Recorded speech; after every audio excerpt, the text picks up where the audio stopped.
Ang lungkot mo ata, pre. Naghiwalay kami ng jowa ko eh.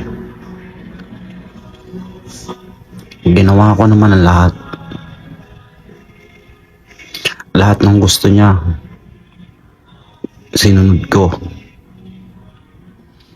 Nung sinabi niyang huwag na ako mag-inom, hindi na ako nag-inom. Nung sinabi niyang huwag ka nang mag-yosi, hindi na ako nag-yosi. Yun naman pala Sinabi eh. niyang tigilan ko lahat ng bisyo ko. Tinigilan ko lahat ng bisyo ko. Pero isa lang naman ang hindi ko nagawa eh. Ano ba yun, pre? Agad yun na akong hiniwalayan.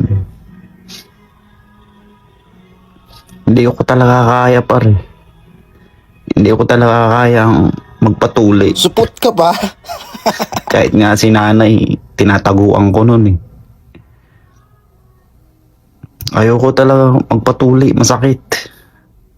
Sakit yun eh.